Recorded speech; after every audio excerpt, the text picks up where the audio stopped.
you don't have a book of Course in Miracles, we're selling them through Speakeasy for, I think, $35 for a hard copy if you want one. If you ever want to just grab one while you're here at Speakeasy and follow along, that, we'll just keep them up here and you can just grab them. But we've been moving through the text, and we are in the last section of the first chapter. The first chapter was the meaning of miracles, but it's really about God's will. This section is all about God's will and about how we play a part in God's will. So it says in the very beginning, in the first paragraph, it says, all real pleasure comes from doing God's will. And I think that was really startling to recognize that all real pleasure comes from doing God's will. That's kind of good news, because now we know where our real pleasure lives, if we're into real pleasure. It sounds like a 70s cigarette ad, doesn't it? Real pleasure. That's a slogan from the 70s. Anyhow, and so the Course gives us the definition of what is real. It gives us a really clear definition. It says nothing real can be threatened. So the definition of real is anything that's unthreatenable. So unthreatenable pleasure.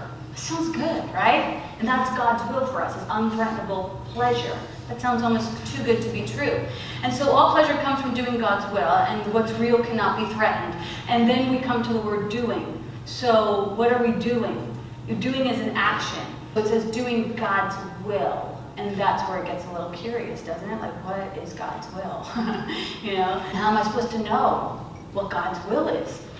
Now, we can all go within and ask the Holy Spirit, what would you have me do? Where would you have me go? What would you have me be or say? We can do that on a daily basis. But the great news is that Course in Miracles has actually defined for us what God's will is, which I think is kind of interesting, because it feels like we're being cared for. And here at Speakeasy, we like to be cared for. And when somebody dies, the way that they care for their heir is to create a will. When you go and somebody in your family has died, they gather together all the heirs and they read the will, and the will helps to make the wishes known of the deceased. And it makes the understanding of how to distribute the value of what the legacy of this person was. And it also honors the heirs.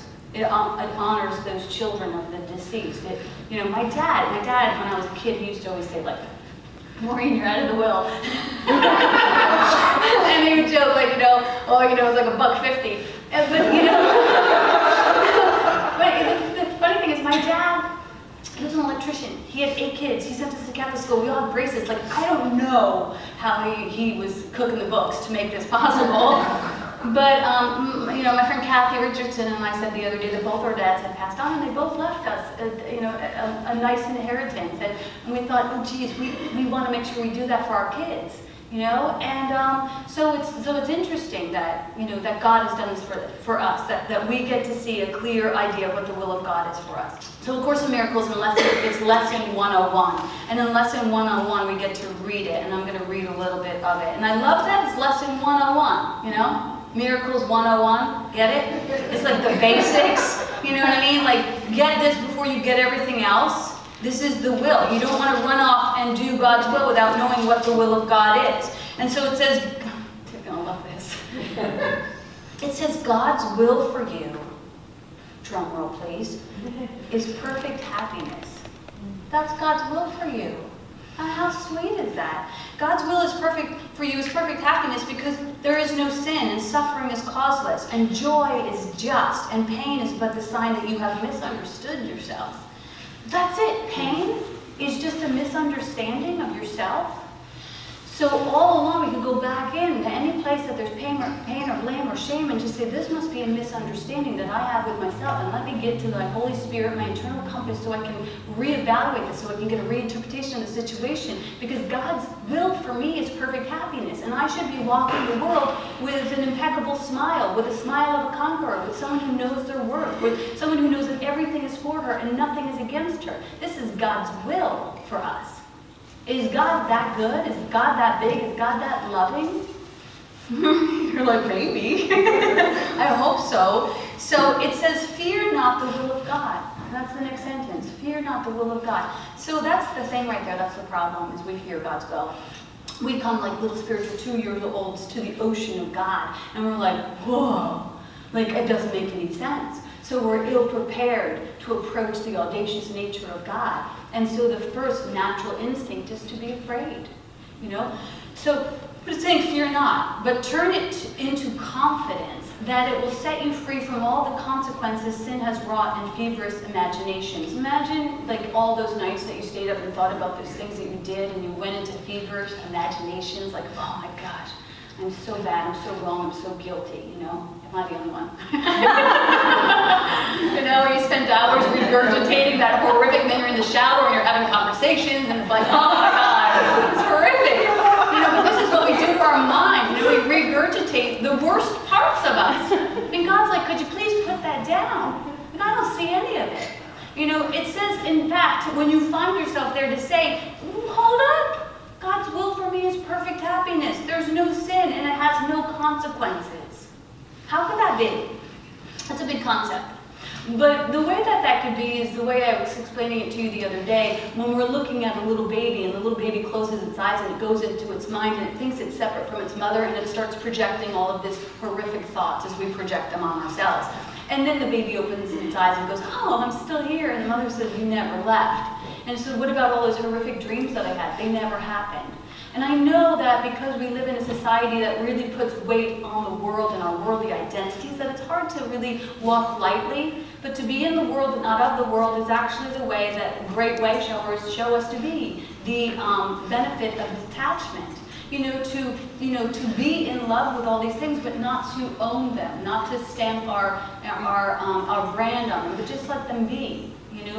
So that's how we can sort of be in that idea of how could they have no consequences. So should you start your practice, and then attempt again to find the joy these thoughts will introduce in your mind. So your practice, our practice is God's will for me is perfect happiness. So to maybe start your meditations this week with that affirmation, God's will for me is perfect happiness, and then seek to find those thoughts that bring you joy. If this is true, what does that mean for me?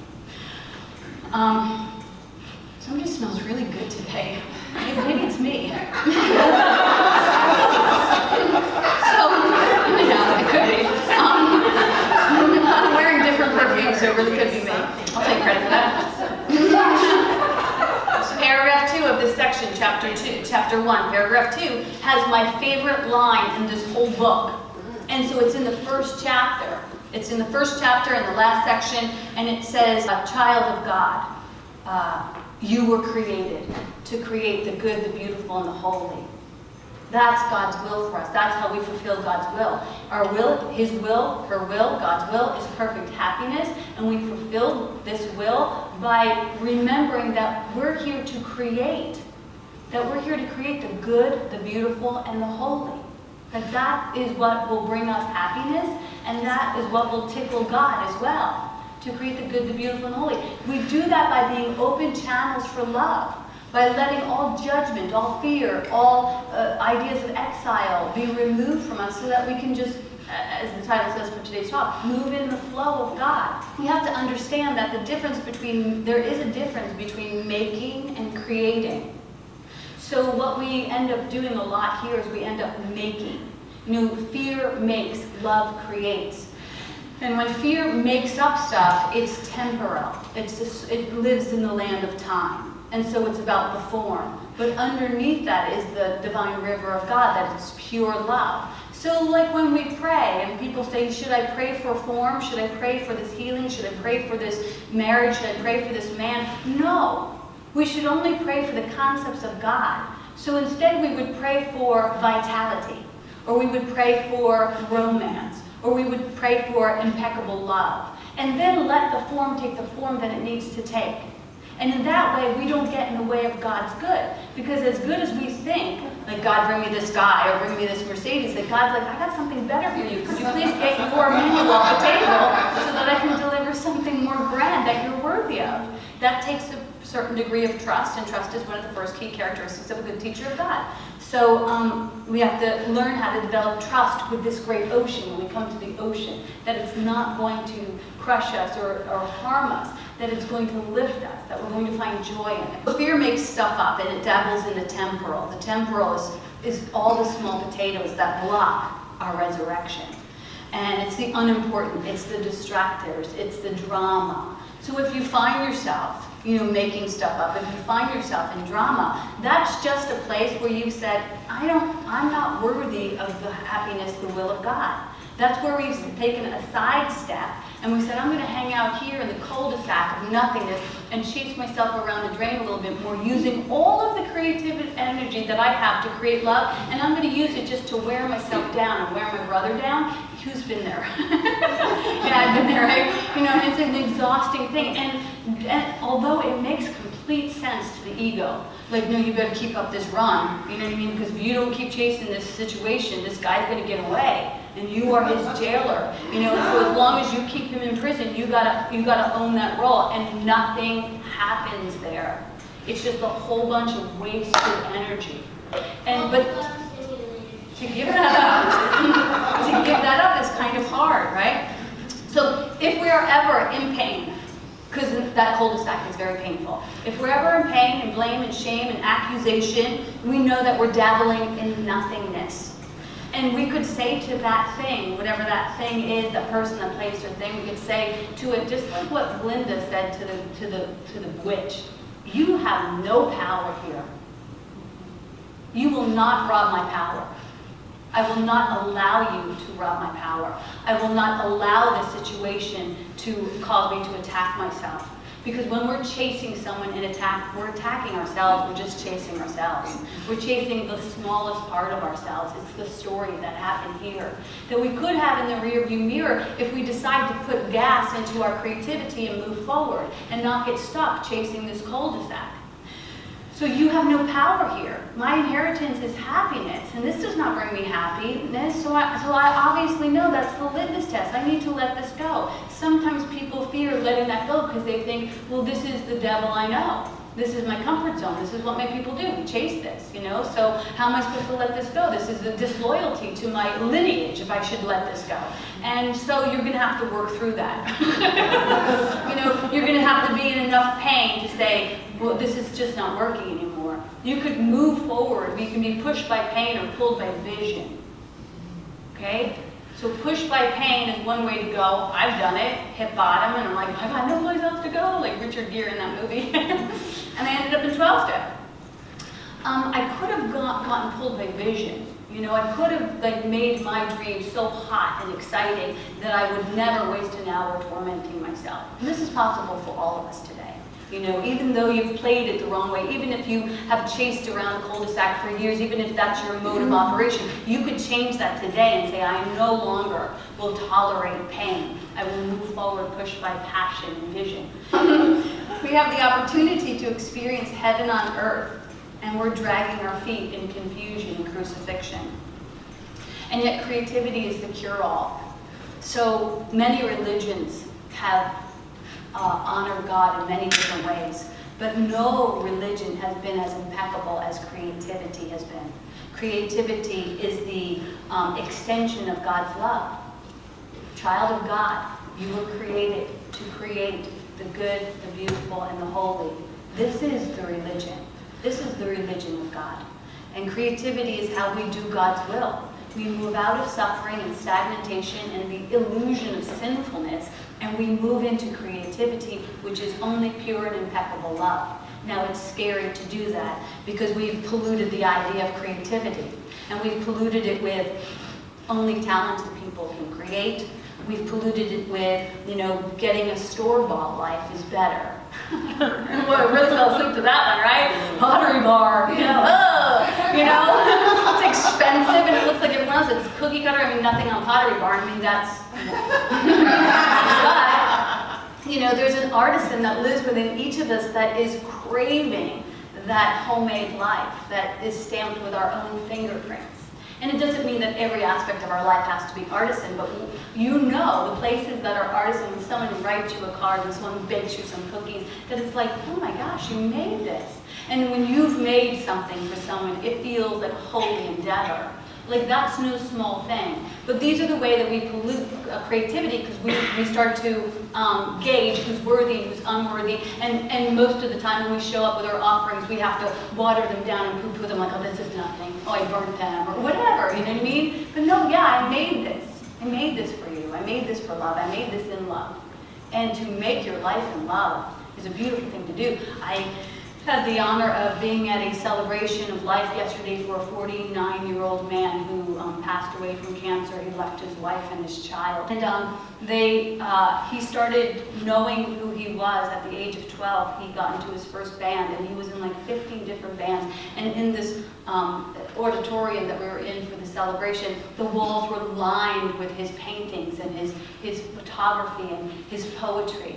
And it was so beautiful to witness an individual who said, I deserve to be recognized as an artist. I'm a creative first. And he made sure that his life supported that creative spirit. I'll tell you, I've gone through many classes and read many books and many workshops and sat at the knee of many gurus. Never have I gotten the enlightenment and insights that I get when I sit inside a celebration of life. If you get the opportunity to go and celebrate someone's life who's passed on, you will become very aware of the fact of how precious it is, and it will give you lessons that you can't read in a book. It will wake you up. You go, oh, life is precious and life is short. And am I, this is the place where you really get to go, am I living my best life? Am I really, this will help you let go of those unforgivenesses. So I suggest being a funeral crasher. Why not? I don't know. Maybe not.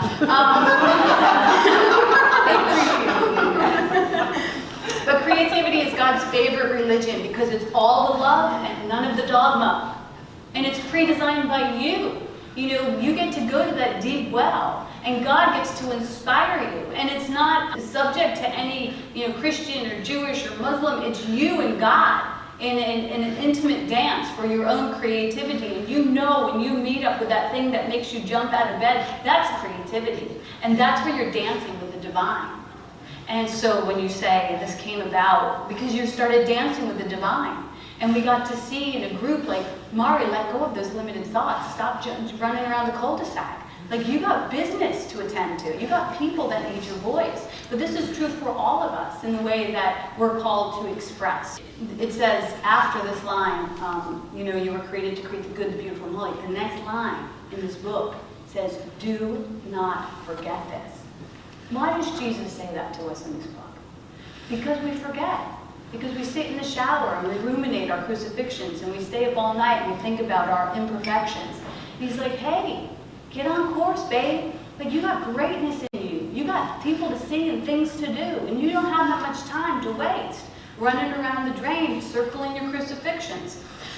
The final section in this book, it's channeled by Jesus. Now, the woman who channeled it was Jewish, and she was pretty freaked out by the idea that she was channeling Jesus, as well you would be. And plus, she was like a therapist in New York with a very esteemed, job. And so this took them 7 years to channel. But anyhow, she got okay with it because, Jesus Christ was the Christ consciousness, as Buddha was Christ consciousness, and all of us have Christ consciousness within us. We are all Christ consciousness. We just haven't said yes to it yet. So the final section here, Jesus says, is basically directing us that these concepts that we're talking about in this first chapter, and specifically this last section of this first chapter, that they are foundational concepts. That we're here to create the good, the beautiful, and holy. And it would help if we trusted that news, if we really trusted that news. And then he says to us, I'm not asking for anything but trust. I don't want awe. I don't want you to put me up on a pedestal. I like to say, because remember what happened last time. But he says, awe is reserved for our source. But between you and I, awe is inappropriate. Because you and I are equal.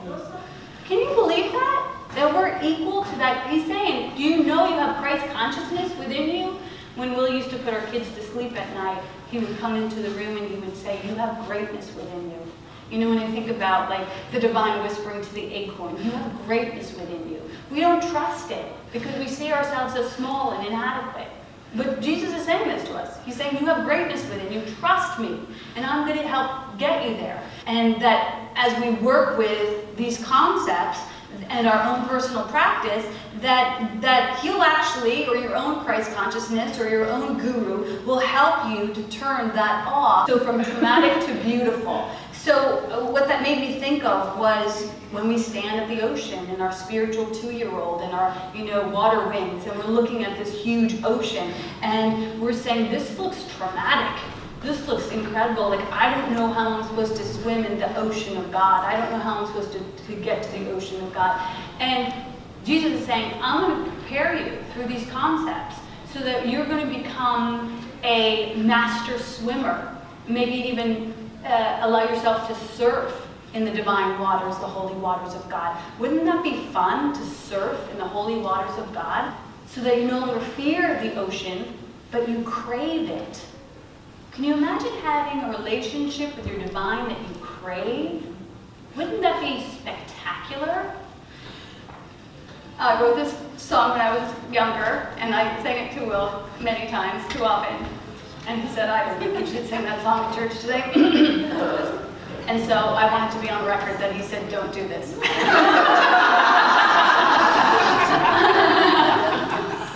I'm going to share this song with you anyhow. I dreamed that I went surfing with Jesus. We took the cross and used it as a boogie board. We rode that wave right in with the guy who forgave all sin. I dreamed that I went surfing with Jesus. I dreamed that I went surfing with him. I woke to find him standing on the corner. He held a sign that said he needed help. I smiled as I drove by, his head too low to catch my eye. I woke to find him standing on the corner, a cardboard sign that said he needed help. I dreamed there'd come a day when cardboard boxes and wooden crosses are put to better use than holding down a man. I dreamed that